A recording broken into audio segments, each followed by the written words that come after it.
this is Brian Seymour, Director of Instructional Technology for Pickerington Local Schools. Well, I'm here. I made it to ISTE 2016 conference, and I'm coming live from my hotel room here. I'm at the Curtis Hotel in the One Hit Wonder room, so kind of cool. Each one of the floors is themed differently. So I wanted to do a basically a video blog every day of what I learned and what happened during ISTE. So I have to say today I got in, flew in from Columbus, took the nice train ride over, about a 40-minute train ride, and then got into ISTE and got registered and got my name badge and got all that kind of stuff. Wandered through the convention center, which I have to say this convention center is wonderful. I'm so used to the Columbus Center or the Columbus Convention Center, and this one is so much bigger, so much better, so much more space and more little alcoves to kind of go and talk in smaller groups and such like that. But just a few pictures here of some things that I probably need to shore this up here a little bit. So we've got the bear picture that everybody has to have. Outside of the convention center, there's this giant bear that is probably 3 stories tall or so. So he's holding his little cell phone there. And then just a couple other things. Remember the hashtag for the conference is hashtag ISTE 2016.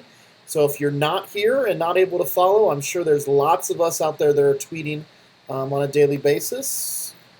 A couple other things here, just the ISTE little guys. Some of the banners. These are the folks that won the awards. I really, really want to work towards getting our school, Pickerington Schools, into this one. It's the Distinguished District Award, really trying to move things in the right direction. And then a couple more things just on some of the banners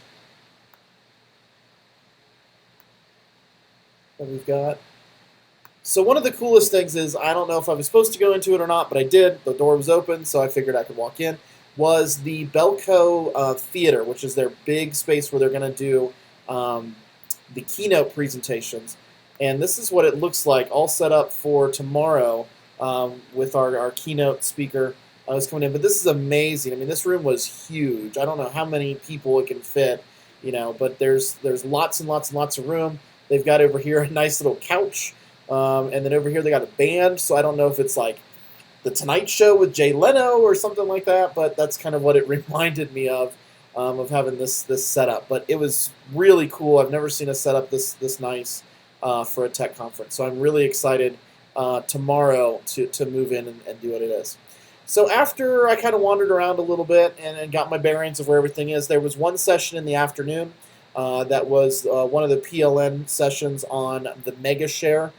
And basically what they had in that session is they just had a whole bunch of tables, and you could pick 4 tables. And with that, I don't want that video showing.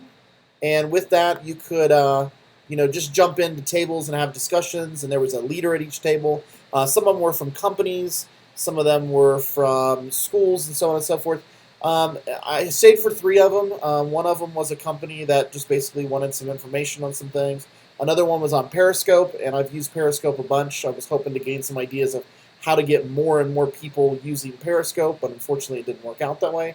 But the one that I did go to that I really liked was on toys. So one of the things I think that we forget a lot in technology world is we forget about all the accessories that go along. We're so driven on the device itself. Do you have an iPad? Do you have a Chromebook? That we forget about all these extra little pieces and parts that could really benefit the instructional side of things. So this toy thing, and I'm going to show you, I got 6 here, 6 of the things that I saw during that session that really I think could go really well with an iPad, with a Chromebook, whatever, but really extend that learning. So one of these is called Tigly. You can see the webpage here. And basically this is going to be for your younger kids.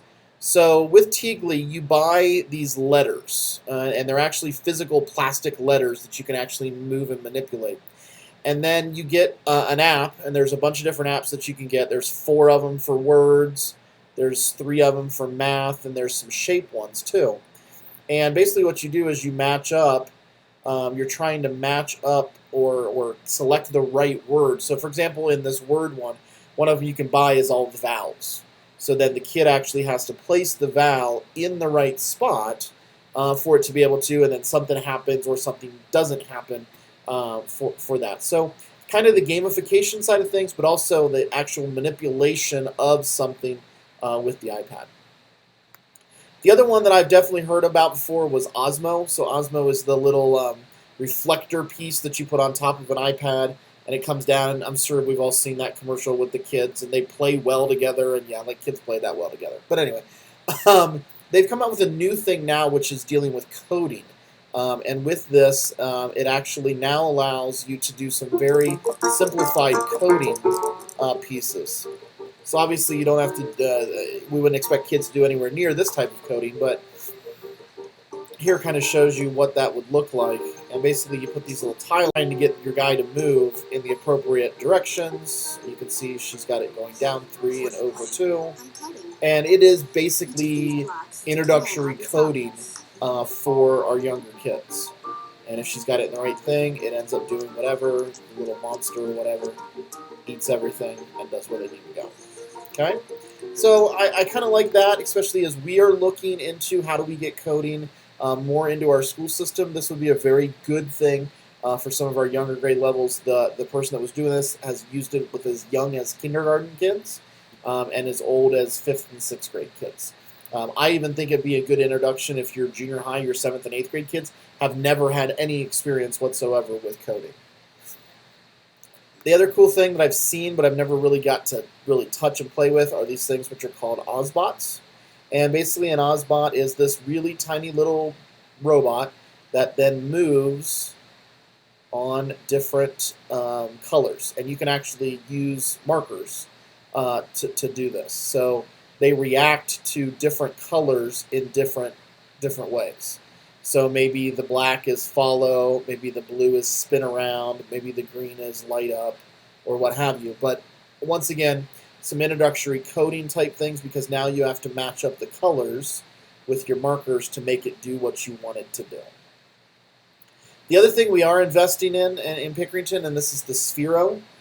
So I think most of us have an idea of what the Sphero is. If you don't, it's a little robot that you can actually use as kind of a remote control. You can do that, or you can actually program it to do certain things. And what I'm looking for is the programming side of things. The other thing that's nice is the Spark, which is the education one, is clear, so the kids can actually see right inside of what all the different pieces and parts are doing. So now they get a little bit of the, I guess, a little bit of the physics or a little bit of the engineering piece to it. But you can see, if you saw on his iPad there or his phone there, it actually does kind of some of the same things. It can allow you to move this way, move that way. And then the thing I like about Sphero is it's scaffolded. So as the kids master some of the more basic things, you can then start to see more of the actual physical program. And then at the end, you can actually write the real program instead of just using the different like buttons, I guess you could say. So I'm excited to see what we can do with Sphero in our school. The other thing that I found was this thing called StickBot. So StickBot is the idea of stop animation. So StickBot you can buy pretty much anywhere, and these little guys like this. They come with a green screen as well, and kids can start to use these to learn how to do stop animation.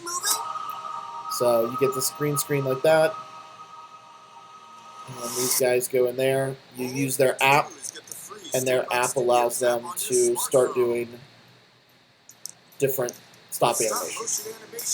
Pretty cool. The other thing that I found, last listing I want to share with you today is called Wonder. It's Dash and Dot. So here's Dash, and Dot is, let's see, Dot. Dot is a single one that doesn't move.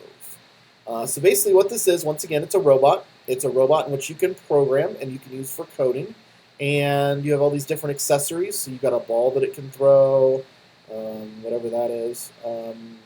Some type of a xylophone. It can hold a camera. It's a bulldozer, bunny ears, whatever that does. But anyway, you can then start to program it and make it do certain things for you. So once again, getting back into that programming idea, getting into that idea of, here's what we've got and here's what we're doing with the programming piece of things. So anyway, that is day one of ISTE. It's Saturday today, so tomorrow I've got the teach meet at ISTE in the morning, and then a few things in the afternoon, and then we get to hear the opening keynote from Michio Kaku, and then there's a couple poster sessions that I want to go to. So I'll probably be back around 8 or 9 o'clock here Denver time and get day 2 posted for you. So once again, if you want to, please follow me on Twitter. My handle is @SeymourEducate. That's SEYMOUR Educate. I'm also posting some stuff on Facebook as well, on my Facebook page, but the grand majority of it is on Twitter. All right, so Brian Seymour signing off from day 1 at ISTE. Thank you very much.